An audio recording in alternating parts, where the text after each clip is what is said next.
Humawak ako sa dibdib niya at pilit siyang itinutulak pero lalo lang niyang hinigpitan ng hapit sa bewang ko at kabig sa bato ko.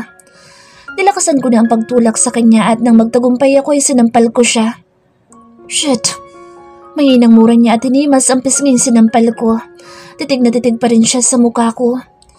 Hindi nga ako nananaginip. Totoo ka nga. Anas niya at ngumiti. Umikot naman ang mata ko. Malakas pa rin ang kabog ng dibdib ko. Humugot ako ng malalim na hininga para kalmahin ang dibdib. Anong ginagawa mo dito sa kwarto ko? Bakit dito ka natutulog? At amoy alak ka pa. Malamig na sabi ko. Kumamot siya sa ulo.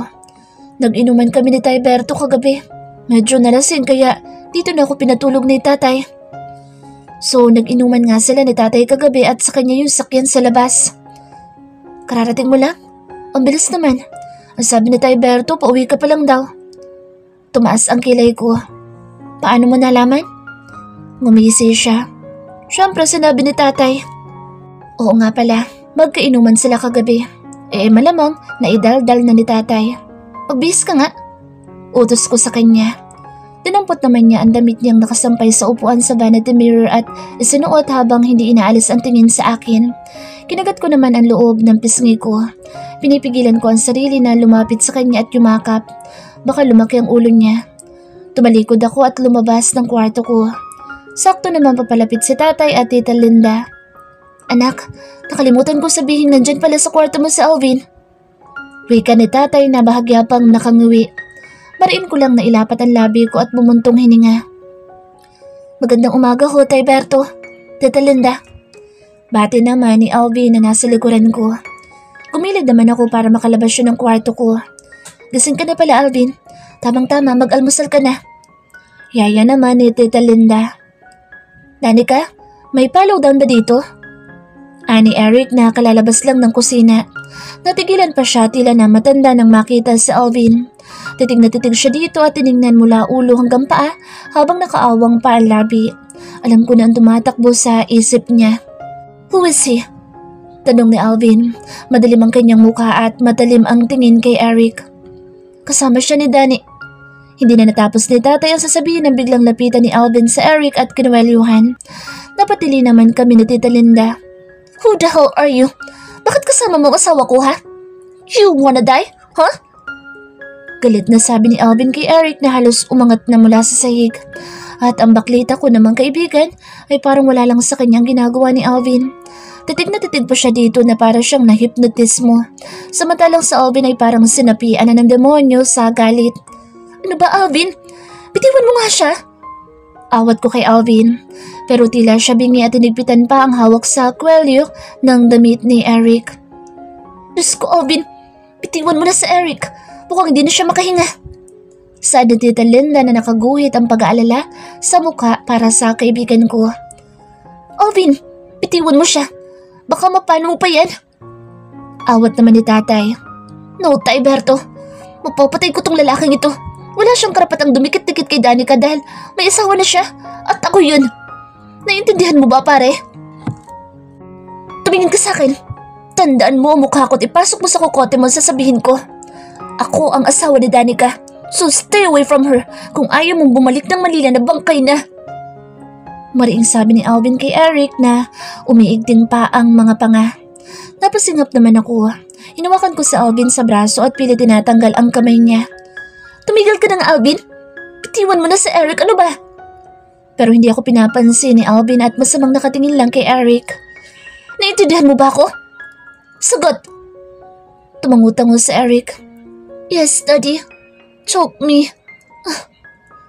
Natigilan ako sa sinabi ni Eric. Kagat-kagat niya ang labi at mapupungay na ang mga matang nakatingin kay Alvin. Si Alvin naman ay nagsalubong na ang kilay. What did you say? I said, choke me, Daddy. Kunot nung tumingin sa akin sa Alvin. Kumagat labi naman ako para pigilan ang tawa. Bitiwan mo na kasi siya. Mali ka nang inaakala. Kaibigan ko yung si Eric at mas pink pa ang dugo niyan sa akin. Tinapik-tapik ko ang braso niya. What do you mean, baby? Anong pink ang dugo?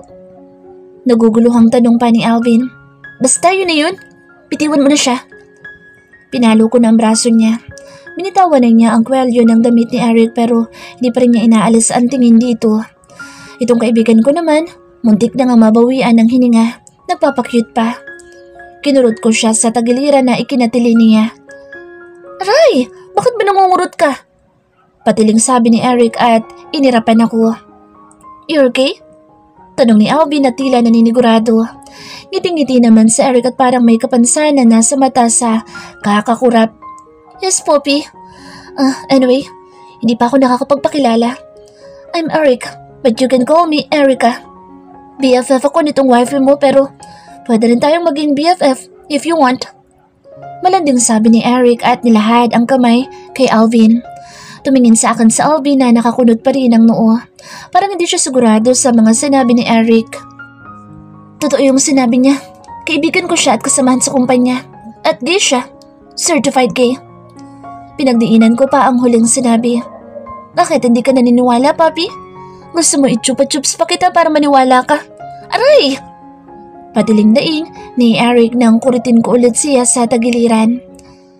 Pati asawa ko hindi na niya pinalampas sa kaharutan niya. Walang respeto sa akin ang gaga. Natawa naman sa tatay at tita Linda. Pasensya na pare kung napagkamalan kita. Tinanggap ni Alvin ang pakikipagkamay ni Eric. Pero ang kaibigan ko ay talagang humarot pa. Hindi niya binitawan ang kamay ni Alvin na dalawang kamay na niyang hawak. Pinasil-pisil pa niya ang mga braso ni Alvin. Ang titigas ng mga muscles mo, BFF. Oh! Muling daing ni Eric nang kurutin ko siya ulit. Hinata ko na ang mga kamay niya pabitaw sa kamay ni Alvin. Si Alvin naman ay ngingisi-ngisi lang habang nakatingin sa akin. Tila ba siya natutuwa? Alvin, mag-almusal ka muna bago ka umuwi. Yaya ni tatay kay Alvin. Oho, tay. Sumunod na si Alvin kay Tita Linda at Tay Berto sa kusina. Palingon-lingon pa siya sa akin na akala mo ay maglalaho ako. OMG, Bax, bakit hindi mo sinabi sa akin na super hot at super gwapo naman pala ng hobby mo? Kala ko masyonda na malaki ang tiyan, na mabaho ang hininga. Kaya gusto mong hiwalayan. Parang sinisilihan sa puwet na sabi ni Eric. Inirapan ko siya at bumuntong hininga. Ewan ko sa'yo. Pero kung desidido ka na talagang hiwalayan siya, it's your loss. Go lang. Baka para kami talaga sa isa't isa ng hobby mo. Ay, kinikilig talaga ako. Lalo na nung mahawakan ko mga braso niya. Ang titigas ng bishi kicks. Umiwi ako sa mga sinasabi ni Eric at sinabunutan siya.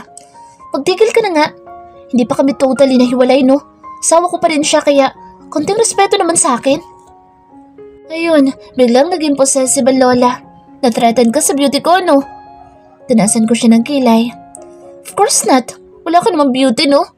Oh! Dayon ko nang sabunutan niya rin ako. Nasa gitna kami ng harutan ni Eric nang biglang dumating si Sarah na tumitili pa. Nagyakapan kaming dalawa sa tuwa. Sobra naming na-miss ang isa't isa. Ipinakilala ko sa kanya si Eric at tama nga ako. Nag-click agad ang dalawa at halos silang dalawa na lang ang nag-usap. Hinayaan ko na lang sila at dinala ko na lang sa kusina ang mga pasalubong kina tatay at tita Linda. Tuwang-tuwa naman sila. Medyo nag-guilty naman ako dahil wala akong pasalubong kay Alvin na nakatingin lang sa akin habang nagkakape. Aba, malay ko bang nandito siya? Saka makikipag-iwalay na nga ako sa kanya. Papasalubungan ko pa siya. Pagkatapos mag-almusal ay nagpaalam na si Alvin na uuwi muna pero babalik din daw siya mamaya. Kami naman ni Eric ay natulog muna. Ako sa kwarto ko at si Eric naman ay sa ekstrang kwartong pinagawa ni tatay. Pabaling-baling ako sa kama. Hindi ako makatulog. Paano ba naman ako makakatulog nito? Naamoy ko si Alvin dito sa loob ng kwarto ko. Kumapit ang amoy niya sa kama at unan ko. Hindi pa rin siya nagbabago ng pabangong gamit. Ito ang pabango niya na gustong-gusto kong amuyin. Niyakap ko ang una na ginamit niya at sinubsob ang mukha doon. Kanina parang gusto ko lumapit sa kanya at maglambing. Sobrang miss ko na siya. Bumuntong hininga ako. Kaya ayoko nakikita siya at nasa malapit siya dahil nangihina ako. Rumurupok ang pader na iniharang ko sa pagitan naming dalawa.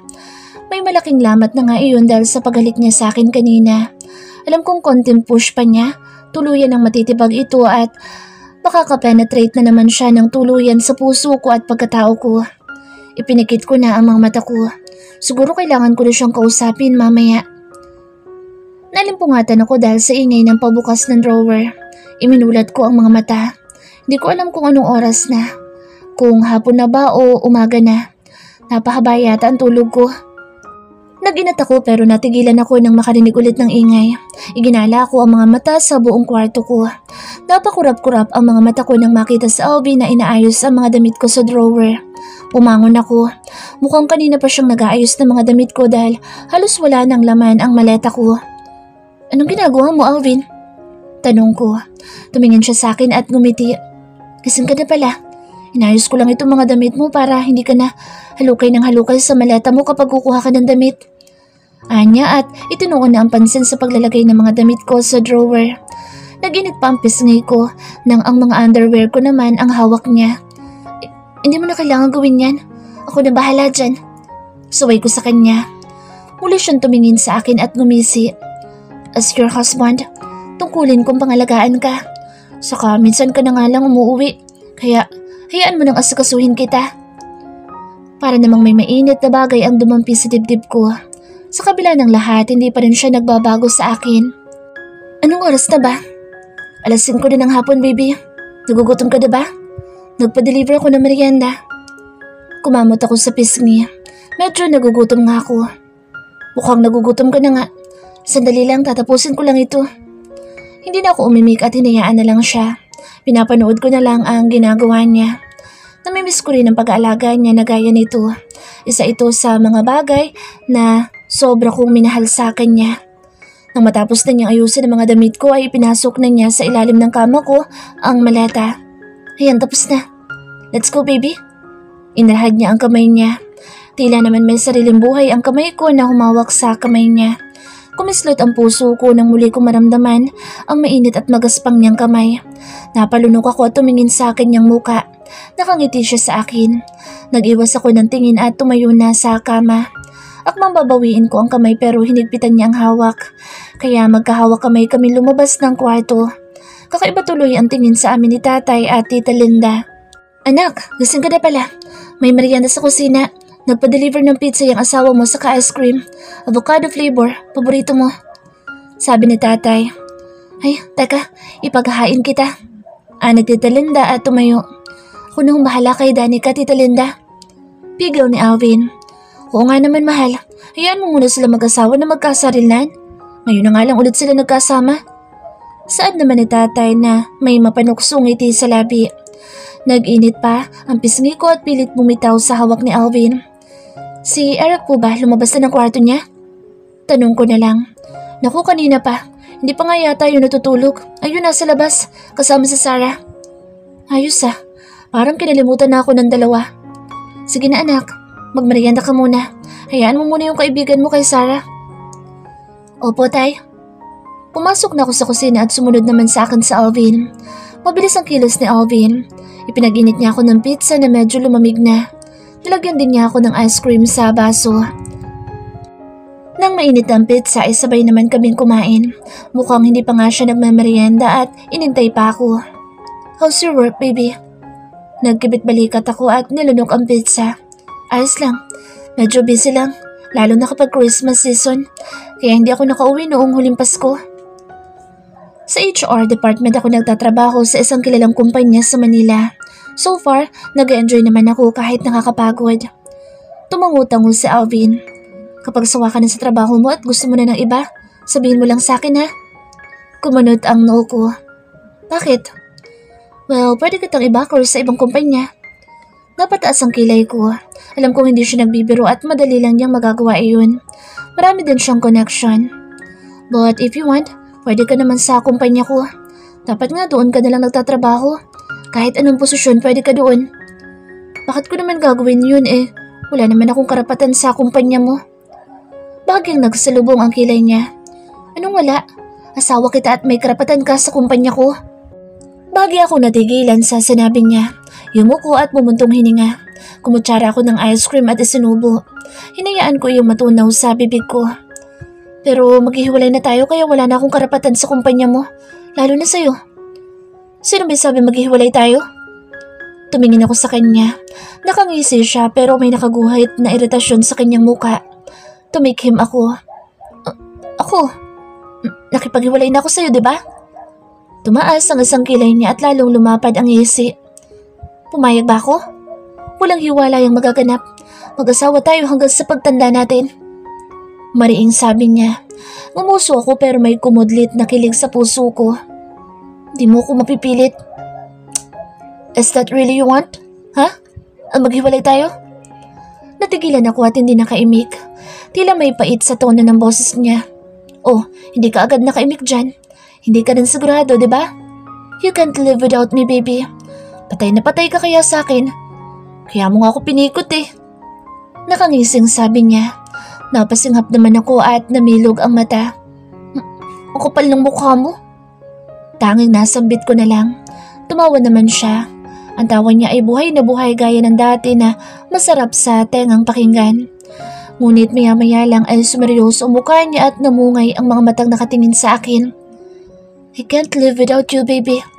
5 taon akong parang patay na buhay sa pangungulila sa'yo. Kinagabihan ay nag-aya sa Alvin na sa labas na kami kumaing lahat. May bago daw kasing bukas na restaurant sa bayan. Pumayag naman ang lahat lalo na si Eric na excited pa. 2 sasakyan ang dala namin dahil hindi kami kasya lahat. Sa sasakyan ni Alvin ako pinasakay ni tatay. Sa tabi niya mismo sa front seat. Si Eric naman at si Sarah sa back seat. Si tatay naman at si tita Linda ay sa van na second hand. Mabuti na lang at kasama namin sa sasakyan si Eric at si Sarah kaya hindi awkward ang pakiramdam ko. Lalo pa at nagsasabong ang bibig ng dalawa sa kadaldalan. Develop na rin pala itong probinsya nyo dito. Hindi gaya ng inaakala ko na maraming puno. Lubak-lubak ang mga kalsada at layo-layo ang mga bahay. Wika ni Eric. Lumabas-labas ka rin kasi ng Manila, bakla, para hindi ka ignorante sa probinsya. Bira naman ni Sarah. Ito na nga, kaya ako sumama kay Danica para maranasan ko naman ang buhay probinsya. Pero ina-expect ko kasi na mararanasan ko pagdating dito ay sa balon pa kukuha ng tubig, sa sapa maglalaba at sa kahoy magluluto. Tapos tatawid ka pa ng bundok para makarating sa palengke at ospital. May ibang lugar pa rin naman na gaya ng mga sinasabi mo dito sa probinsya namin, lalo na yung mga bayan na nasa dulo ng probinsya. Yun yung mga lugar na pinoprotektahan ng gobyerno, ang eco-environment. Ito namang Santa Ines ang unang bayan dito sa probinsya na unang na-develop dahil ilang gobernador na rin ang galing dito sa bayan namin.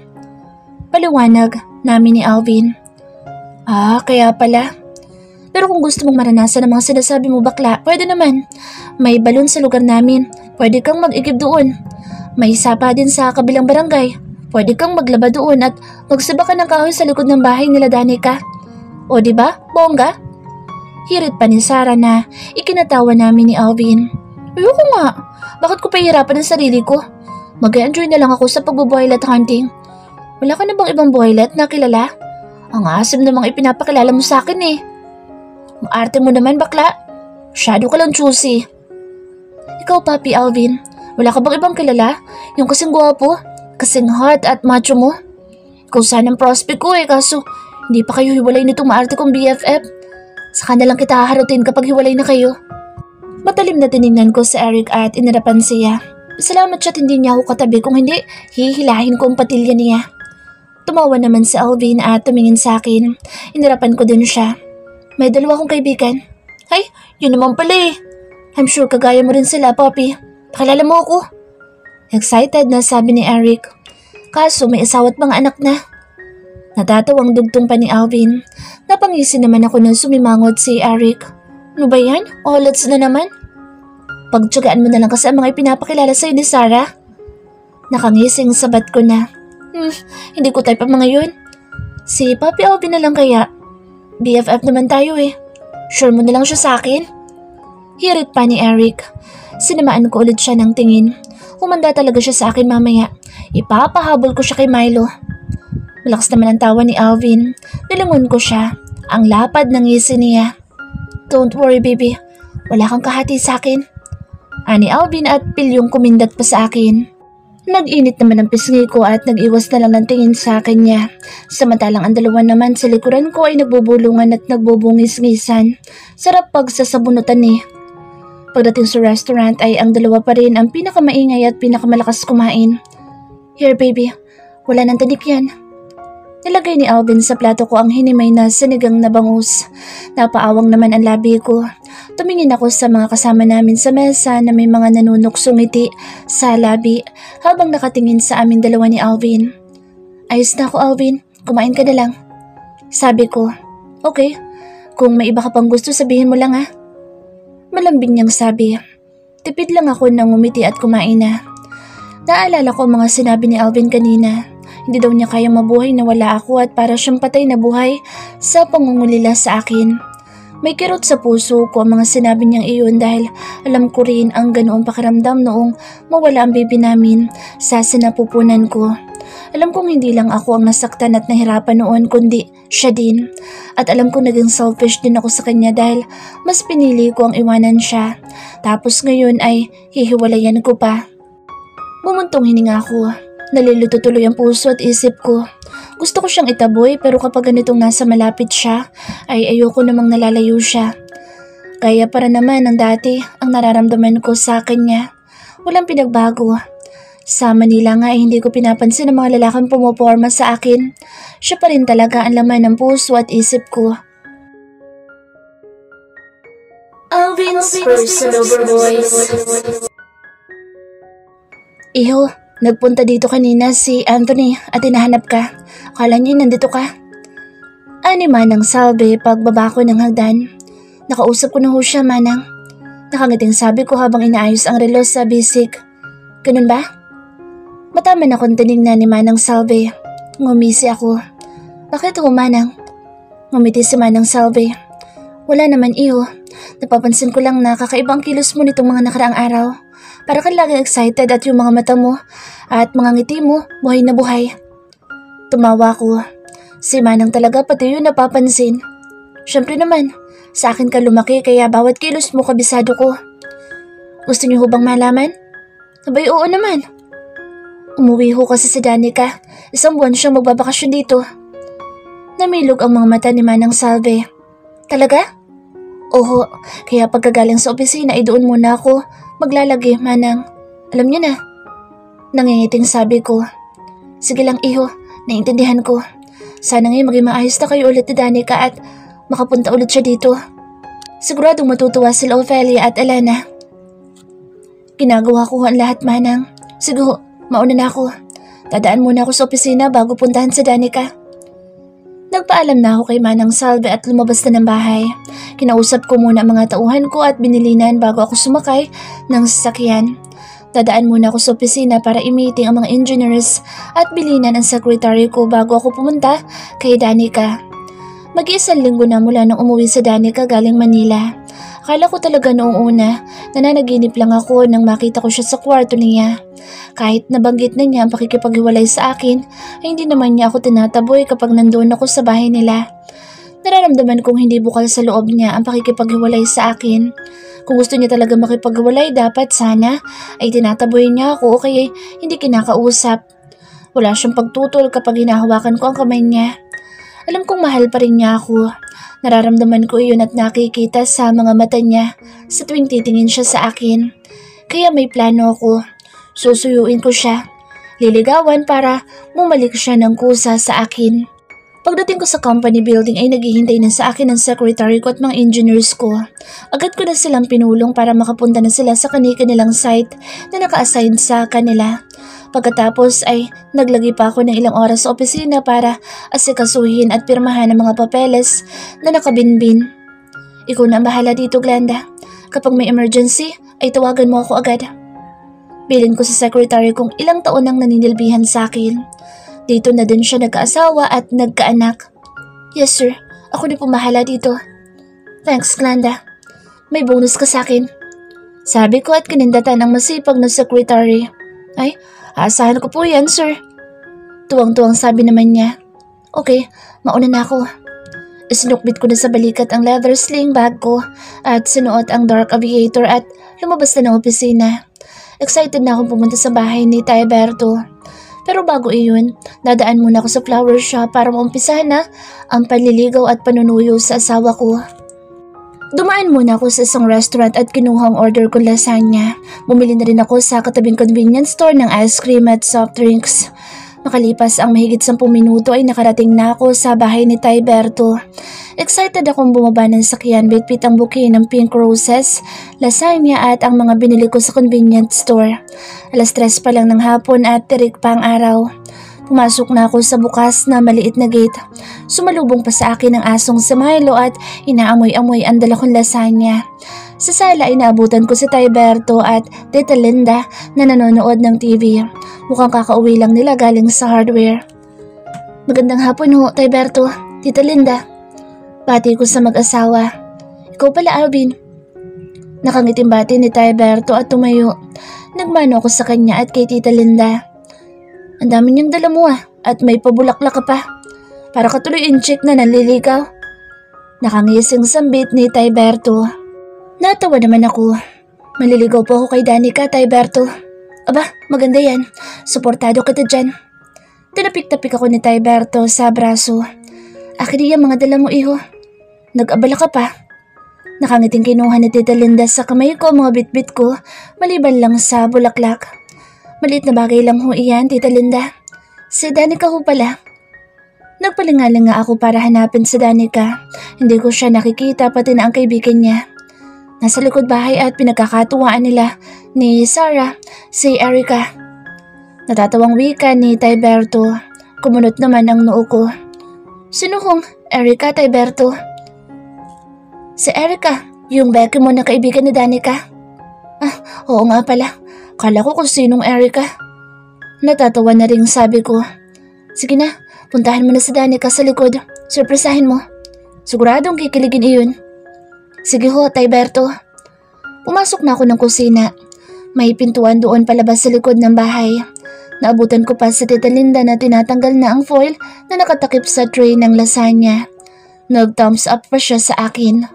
Paglabas ko sa likod bahay ay naabutan ko sa Danica at Sarah na tumatawa habang nakatingala sa puno ng niyog kung nasaan si Eric na parang tukong nakakapit at tili ng tili.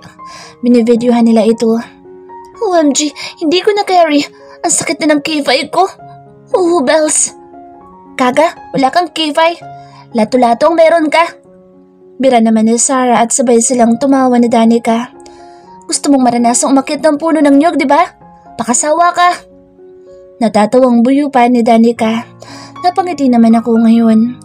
Ngayon ko na lang siya ulit narinig na tumatawa ng ganito. Mga warga kayo. Manda kayo sa akin pagbaba ko dito. Banta ni Eric habang hirap na bumaba.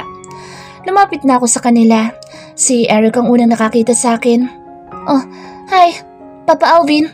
You're here na pala. Namiss mo na naman ako agad. May pa-bouquet of roses ka pa ha? I love you na talaga. Momo, chup-chups. Nag-flying kiss pa sa akin sa Eric na ikinatawa ko na lang. Napalingon na sa akin sa Danica at sa Sarah. Sa Danica ay nakaawang ang labi at palipat-lipat ang tingin sa akin at sa hawak kong bouquet ng pink roses. Si Sarah naman ay ngiti-ngiti at tila kilig na kilig. Itinutok na niya sa amin ni Danica ang hawak niyang cellphone. For you, baby. Inabot ko kay Danica ang bouquet. Nakaawang pa rin ang labing tinanggap niya ito. Ilang sandali siyang titig na titig sa mga bulaklak at parabang manghang-mangha siya dito. Naalala ko, hindi ko pa pala siya nabigyan ng bulaklak noon kahit kailan. Nakaka-guilty pero hindi bali na. Simula ngayon ay dadalasan ko na ang pagbibigay sa kanya ng bulaklak. Ano to, Alvin? Bakit mo ako binibigyan ng bulaklak? Ngumiti ako. Manliligaw ako sa'yo. Ay! Nanunuksong sambit ng dalawa. Namula naman ang mukha ni Danica at bahagya pang umuso. Isa rin sa namiss ko sa kanya ang pagmuso-nguso niya na iyan. Nanggigigil na rin ako lamukusin ng halik ang namumula niyang labi. Bakit manliligaw ka pa? Dahil gusto ko. Hinawi ko ng daliri ang buhok niyang bahagyang tumabing sa kanyang muka dahil sa hangin. Inipit ko yun sa likod ng tenga niya. Hindi mo naman siguro tatanggihan ang paliligaw ko sa'yo, di ba? Kahit mag-asawa na tayo. Saglit siyang hindi nakaimik at nakatingin lang sa akin. Ano ba yan? Kinikilig ako sa inyo. Sana all talaga. Sambit ni Sarah. Kung ayaw mo magpaligaw sa papi mo, BFF, ako nalang magpapaligaw sa kanya. Sasagutin ko siya agad ng I do. Ani Eric na nakababa na ng puno ng niyog. Napangisi ako ng samaan ng tingin ni Danica si Eric at inirapan. Pakiramdam ko magsaselo siya. Tumingin siya sa akin at nagtaas ng kilay. Kung bahala. Sa tuwa ko ay hinawakan ko ang kanyang muka at dinampian siya ng mariing halik sa labi. Nagtitili naman si Sarah at Eric. Tinulak ako ni Danica na namimilog ang mata niya at pulang-pula na naman ang mukha. Bakit mo ko inalikan? Nakakahiya sa dalawa. Pinandilatan niya ako ng mata. Kahit maglaplapan pa kayong dalawa sa harapan namin. Carabels lang. Buyo ni Sarah. Natawa naman ako at pinisil ang baba ni Danica. Kita mo, ayos lang daw sa kanila. Pasok na ako sa loob. Nalampasan niya ako at pumasok na sa bahay. Dala ang bulaklak. Hayaan mo na yun sa Danica, Boss Alvin. Nagpapabebe lang yun. Saad ni Sarah. True. For the pabebe lang si Barbilat. Go lang, papi. Pero kung ayaw na niya talaga sa'yo, syakin ka na lang. Kumukurap-kurap pa ang matang wika ni Eric. Tumawa lang ako at pabiro siyang sinuntok sa braso. Sumunod na ako kay Danica sa loob ng bahay.